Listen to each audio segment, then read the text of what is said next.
Welkom bij deze technische handleiding over de PlayStation 5. Wij zijn Kelatos Informatica, specialisten in technische reparaties.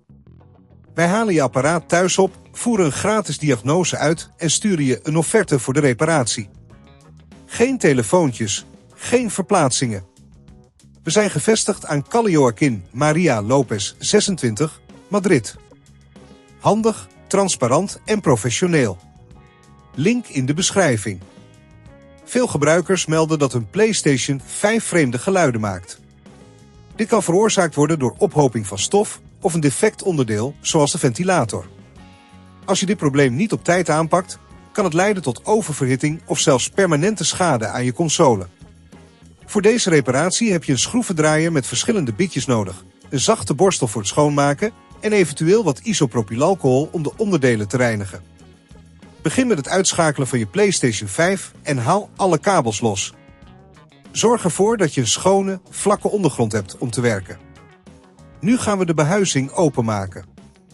Gebruik de schroevendraaier om de schroeven aan de achterkant te verwijderen. Wees voorzichtig en onthoud waar elke schroef vandaan komt. Als je de behuizing hebt geopend, kijk je naar de ventilator en de andere interne componenten. Als je merkt dat de ventilator vreemd klinkt, kan het zijn dat er stof in zit. Maak de ventilator voorzichtig schoon met de zachte borstel. Als het geluid aanhoudt, moet je de ventilator mogelijk vervangen. Om de ventilator te verwijderen, moet je de bijbehorende schroeven losdraaien en de kabel voorzichtig loskoppelen.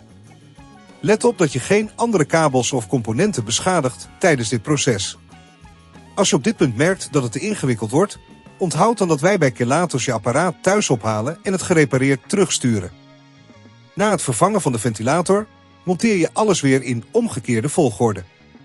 Zorg ervoor dat alle schroeven goed vastzitten en dat er geen losse onderdelen zijn. Sluit de behuizing en controleer of alles goed functioneert door je PlayStation 5 weer aan te zetten.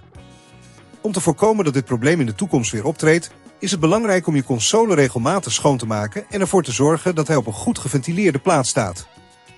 Vermijd het plaatsen van andere apparaten bovenop je PlayStation 5 om oververhitting te voorkomen. Als je het risico niet wilt nemen om je apparaat te beschadigen, bij Kelatos halen wij het op, repareren het en leveren het thuis af in heel Nederland. Link in de beschrijving.